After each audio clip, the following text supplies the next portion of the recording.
नमस्ते दोस्तों, आज हम एक ऐसी मिठाई की बात करेंगे जो स्वाद में बिल्कुल गुलाब जामुन जैसी लगती है, लेकिन बनती है मूंग की दाल से। इसका नाम है मूंग दाल रसबड़ा।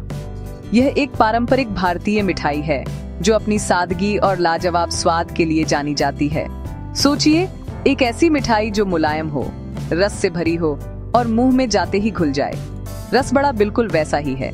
यह मिठाई उन लोगों के लिए एक बेहतरीन विकल्प है जो कुछ नया और हल्का मीठा खाना पसंद करते हैं। इसकी सबसे बड़ी खासियत यह है कि यह देखने में जितनी सुंदर लगती है, खाने में उससे भी कहीं ज्यादा स्वादिष्ट होती है। मूंग दाल रसबड़ा की लोकप्रियता का राज इसके अनूठेपन में छिपा है।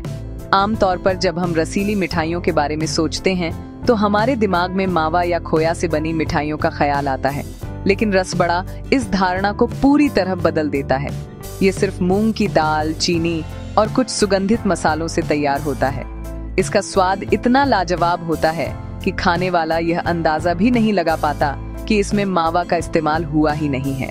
ये मिठाई स्वाद और सेहत का एक अद्भुत संतुलन बनाती है, जो इसे हर उम्र के लोगों के लिए पसंदीदा बना देती है। जब आप पहली बार रसबड़ा चखते हैं तो आपको एक मीठा और सुखद आश्चर्य होता है। इसका बाहरी हिस्सा थोड़ा दानेदार और मुलायम होता है, जबकि अंदर से यह पूरी तरह से चाशनी में डूबा हुआ होता है। हर एक बाइट में आपको दाल का हल्का पौष्टिक स्वाद और इलायची केसर की मीठी सुगंध मिलती है। ये मिठाई न तो बहुत भारी होती है और न ही बहुत हल्की। ये बिल्कुल सही संतुलन बनाती है। त्योहारों पर, खास मौकों पर या जब भी कुछ मीठा खाने का मन करे, मूंग दाल रसबड़ा एक ऐसा विकल्प है जो कभी भी निराश नहीं करता। इस मिठाई को बनाने की प्रक्रिया भी बहुत दिलचस्प है। यह हमें सिखाती है कि कैसे साधारण सी सामग्री से भी एक शाही मिठाई तैयार की जा सकती है।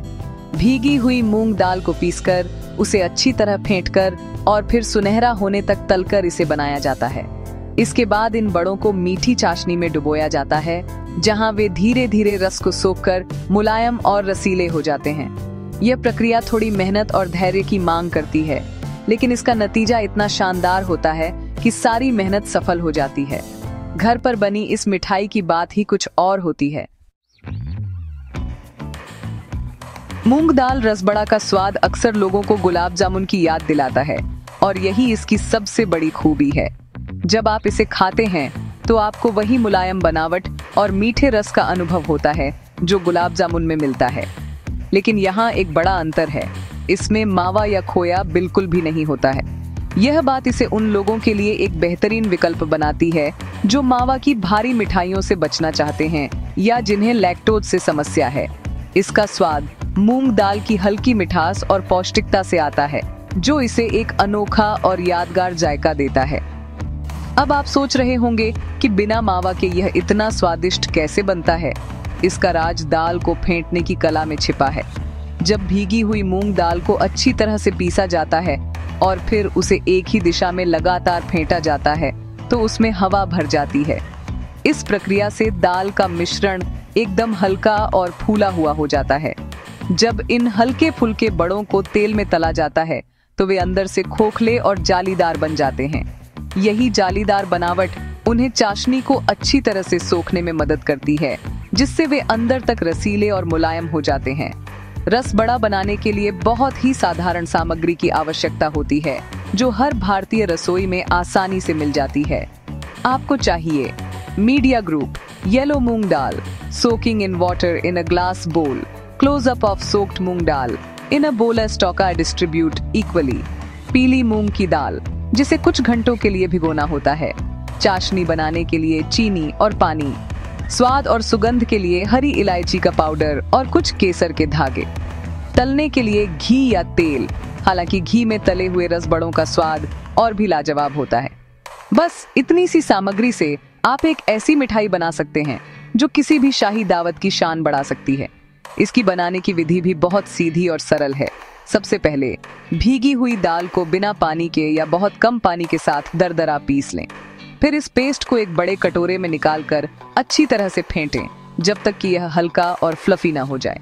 दूसरी तरफ चीनी, पानी, इलायची और केसर डालकर एक तार की चाशनी तैयार कर लें। अब दाल के मिश्रण से छोटे छोटे बड़े बनाकर उन्हें मध्यम आंच पर सुनहरा होने तक तलें।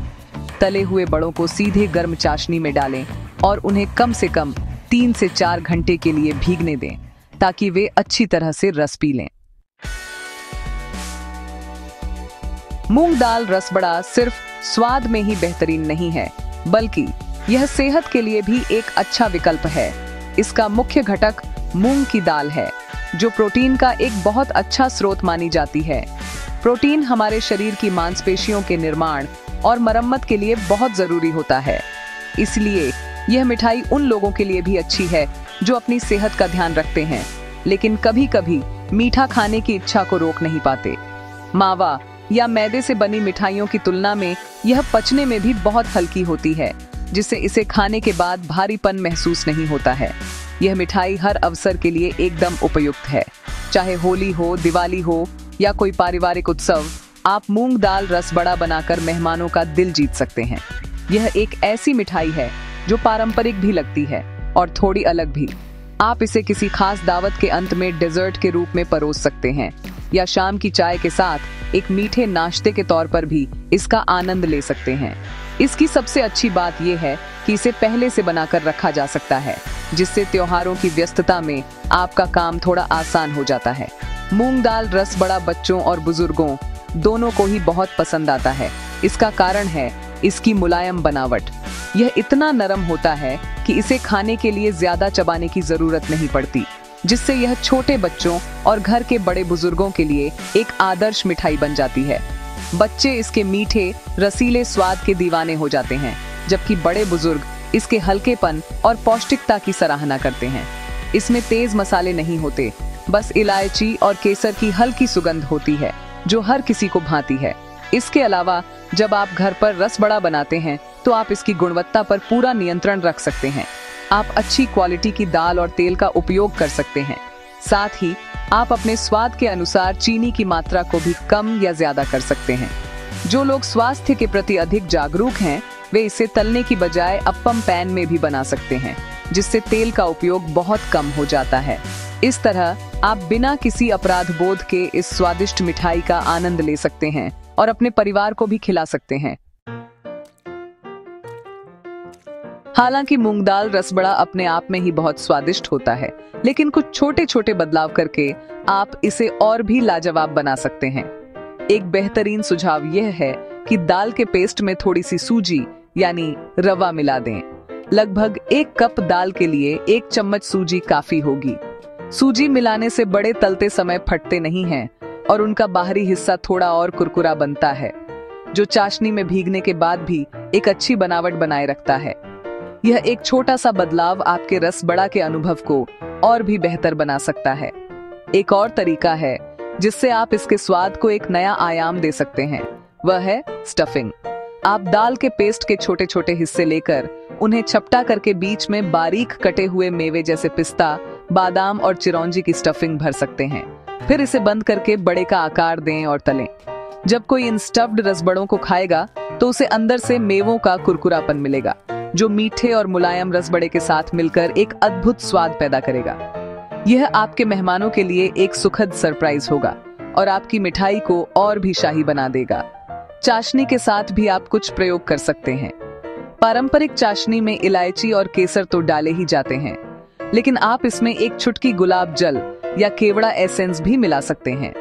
इससे चाशनी में एक बहुत ही सुंदर और ताजगी भरी सुगंध आ जाएगी, जो रसबड़े के स्वाद को और भी निखारेगी। अगर आपको थोड़ा खट्टा मीठा स्वाद पसंद है तो चाशनी बनाते समय उसमें नींबू के रस की कुछ बूंदें डाल दें। इससे चाशनी क्रिस्टलाइज भी नहीं होगी और स्वाद में एक हल्का सा चटपटापन भी आ जाएगा, जो बहुत अच्छा लगता है। अंत में परोसने का तरीका भी बहुत मायने रखता है।